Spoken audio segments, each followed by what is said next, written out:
बिस्मिल्लाहिर्रहमानिर्रहीम। अस्सलाम वालेकुम। मेरा नाम ज़ैनब खान है और आप देख रहे हैं मेरा YouTube channel visa talk. Friends, आज हम एक बहुत ही इंपॉर्टेंट टॉपिक पे बात करेंगे जो कि हर पाकिस्तानी मुसाफिर के लिए जानना बहुत ज़रूरी है, क्योंकि आपने भी ये नोटिस किया होगा कि हालिया कुछ दिनों में पाकिस्तानियों को मुख्तलिफ ममालिक के एयरपोर्ट से ऑफलोड कर दिया जाता है। उनके पास वीज़ा होता है, वैलिड वीज़ा होता है।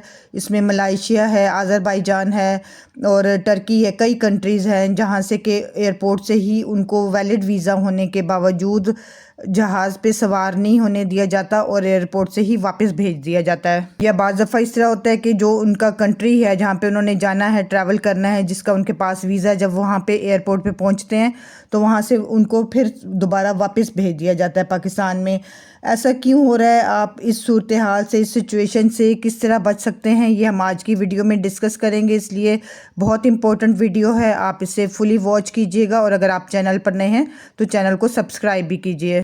उसमें सबसे पहले जो एक मेन वजह मेरे ख्याल में है वो ये है कि लैक ऑफ अवेयरनेस है लोगों में।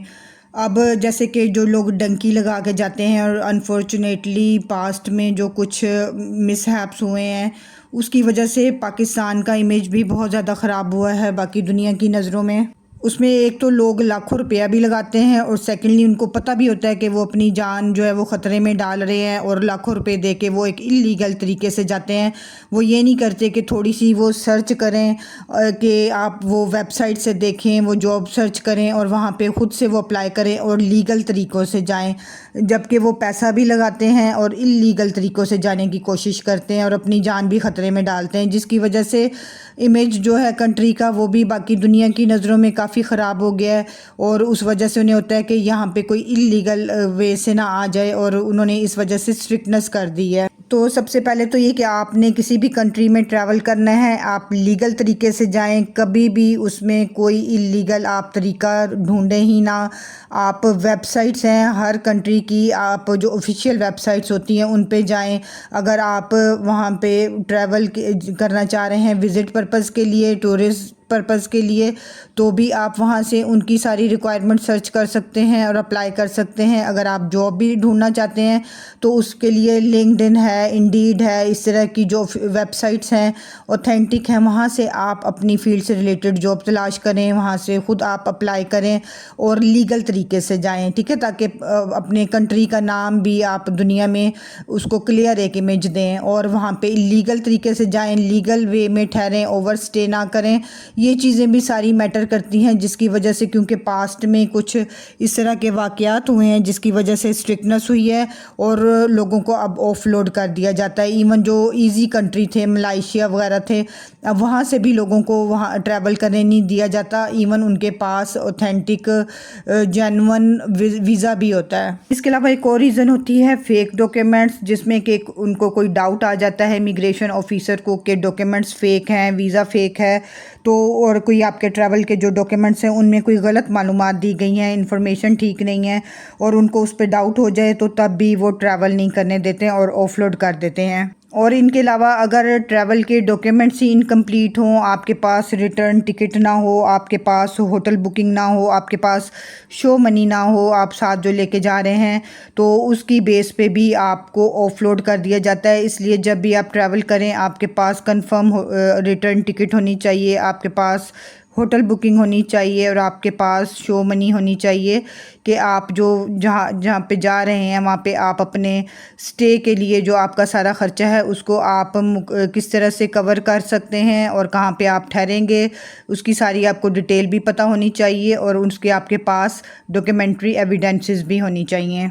इसके अलावा इंटेंशंस जो होती हैं ट्रैवल की वो बहुत ज़्यादा मैटर करती हैं। इमिग्रेशन ऑफिसर जब आपका इंटरव्यू लेता है, आपसे क्वेश्चनिंग करता है, तो वो ये देख रहा होता है, नोट कर रहा होता है कि आपके जाने का मकसद क्या है, आपकी इंटेंशंस क्या आप वाकई ही जेन्युइन टूरिस्ट हैं, आप क्या वाकई ही जेन्युइनली वहाँ पे किसी बिज़नेस पर्पज़ के लिए जा रहे हैं या किसी मेडिकल पर्पज़ के लिए जा रहे हैं या घूमने के लिए जा रहे हैं। वो इन इंटेंशंस को आपके देखता है और जहाँ पे उनको डाउट हो जाता है कि आपकी इंटेंशंस ऐसी हैं कि आप वापस नहीं आएंगे या आप वहाँ पे ओवर स्टे करेंगे या आप वहाँ पे असाइलम ले लेंगे, तो उसकी बेस पे भी, उन डाउट्स की बेस पे भी ऑफलोड कर देते हैं। और अगर ट्रैवलर ने पास्ट में कोई इमिग्रेशन, उसकी हिस्ट्री इस तरह की हो कि वो किसी कंट्री में गया और वहाँ पे उसका जो वीज़ा था जितनी ड्यूरेशन का था उससे उसने ओवर स्टे कर लिया। उसने उस वीज़ा की जो शराइत थी, उसकी जो कंडीशंस थी, उसकी उसने खिलाफ वर्जी की। वहाँ पे उसने ओवर स्टे किया या वहाँ पे वो डिपोर्ट हो गया, कोई ब्लैक लिस्ट हो गया, तो उस वजह से भी ऑफलोडिंग के जो इम्कानात हैं वो आपके बढ़ जाते हैं। तो इसलिए आपने जब भी वीज़ा अप्लाई करना है तो पहले ये भी देखें कि आपकी कोई जो पास्ट की इमिग्रेशन हिस्ट्री है वो क्लियर है कि नहीं है। इसके अलावा आपकी जो ट्रैवल की डेट्स हैं, यानी कि आपके ऊपर वो क्लियर नज़र नहीं आ रही हैं आपके वीज़ा पे, तो उनको उस पर डाउट हो जाता है कि शायद ये फेक है, इसलिए वो क्लियर सारे आपकी डेट्स होनी चाहिए। और सबसे एक जो मेन रीज़न है इसके अलावा वो होता है इमिग्रेशन इंटरव्यू, जहाँ पे आप कॉन्फिडेंट ही नहीं होते। आपने अपना day to day travel plan तो बनाया, अगर आप टूरिस्ट हैं कि मैं ये वाली जगह घूमूंगा, मैं इस होटल में ठहरूंगा, वो आपने सारा अपने वीज़ा फॉर्म में मेंशन तो किया, लेकिन जब अगर आपसे सपोज़ वो पूछ लेते हैं कि आप किस होटल में ठहरेंगे, आपको कोई उसका जवाब नहीं पता। आप अगर सपोज मलेशिया जा रहे हैं, आपको ये नहीं पता कि वहाँ पे घूमने की कौन सी जगह है। आप सिंगापुर जा रहे हैं, आपको ये नहीं पता आपने किस होटल में ठहरना है, आपने वहाँ पे कौन सी साइट सीइंग प्लेसेस हैं, तो वहाँ पे उनको ये डाउट आ जाता है कि आप एक जेन्युइन टूरिस्ट नहीं हैं, आप जेन्युइनली आपके इंटेंशंस जो हैं वो ठीक नहीं हैं, तो पता नहीं आपके जाने का पर्पज़ क्या है वो क्लियर नहीं है, और आपको अपने कोई डिटेल्स ही नहीं पता। क्योंकि बाज़ दफ़ा ये होता है कि वीज़ा की सर्विसेज आप ले लेते हैं किसी कंसल्टेंट से, किसी एजेंट से, वो आपका फ़ाइल तैयार करता है, आपका वीज़ा भी स्टैंप हो जाता है, लेकिन आपको कोई उसमें आपने कुछ इंटरेस्ट नहीं लिया होता कि आप अपने डॉक्यूमेंट्स को पढ़ें कि आपकी क्या उसमें होटल कौन सा बुक करवाया गया है, आपके कौन सी साइट सीइंग प्लेसेस उसमें मेंशन की गई हैं कि आप कौन सी जगह घूमेंगे। तो आपने वो क्या करना है कि उस सारे प्लान को, ट्रैवल प्लान को आपने ऑलमोस्ट याद कर लेना है, अपने होटल के एड्रेस याद करने हैं। आपने उससे पहले रिसर्च करके जानी है कि आप जिस भी कंट्री में जा रहे हैं, पाकिस्तान से हैं, इंडिया से हैं, बांग्लादेश से हैं, और किसी भी कोई भी आपका डेस्टिनेशन है, वहाँ पे जो आपने जगह घूमनी है आप उनके बारे में रिसर्च करें कि मैं इस कंट्री में जा रहा हूँ, यहाँ पे ये वाली वर्थ सीइंग प्लेसेस हैं। अगर वो आपसे पूछते हैं कि वहाँ पे कौन सी आप जगह घूमेंगे, आपको उसका क्लियर आंसर आना चाहिए, और आपकी बॉडी लैंग्वेज भी ऐसी हो कि आप घबराएं नहीं, आप कोई फालतू का उनको इन्फॉर्मेशन ना दें। जितना आपसे पूछा है उतना टू द पॉइंट आप विद कॉन्फिडेंस उनको आंसर दें। जो आपके डॉक्यूमेंट्स हैं और जो आपके आंसर हैं वो एक दूसरे से मैच करने चाहिए, उनमें कोई कॉन्ट्रडिक्शन नहीं होना चाहिए, ताकि उनको कोई ये ना हो कि आप जेन्युइन भी टूरिस्ट हो लेकिन आप घबरा गए हैं और गलत जवाब दे रहे हैं, और उनको उससे डाउट क्रिएट हो सकता है और ऑफलोड हो सकते हैं आप। तो इसलिए अपनी इन सारी बातों का ध्यान रखना है कि अगर आप टूरिस्ट पर्पज़ के लिए जा रहे हैं या अगर आप कारोबारी मकसद के लिए जा रहे हैं, आप किसी एजुकेशन के लिए भी जा रहे हैं, तो आप एक तो अपने सारे डॉक्यूमेंट्स पास रखें। आपके पास वीज़ा होना चाहिए, passport, hotel booking, return ticket, आपके बैंक स्टेटमेंट या जो भी आपके पास शो मनी है वो आपने उसके प्रूफ साथ में रखने हैं।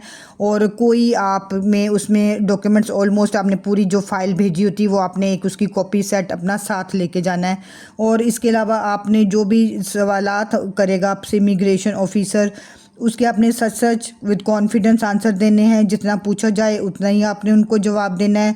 और अपनी बैंक स्टेटमेंट, क्रेडिट कार्ड, जो भी कैश है, कोई स्पॉन्सर अगर आपको बंदा कर रहा है तो उसके स्पॉन्सर लेटर का प्रूफ साथ में रखें, ताकि जो इमिग्रेशन का ऑफिसर है उसको यकीन हो जाए कि आप अपने जेन्युइन टूरिस्ट हैं और आप इस सारे अपने एक्सपेंसेस को कवर कर सकते हैं, और आप उसके बाद वाकई वापस भी आएंगे। और इसके अलावा अगर आप किसी भी कंट्री से हैं और आप किसी भी डेस्टिनेशन पे जा रहे हैं तो आप उनके लॉज़ का ख्याल करें। वहाँ पे किसी भी आप इलीगल एक्टिविटी में कोई इन्वॉल्व ना हो, ना पे अगर आप विज़िट पे गए हैं और वहाँ पे जॉब अलाउ नहीं है तो आप बिल्कुल भी जॉब ना करें।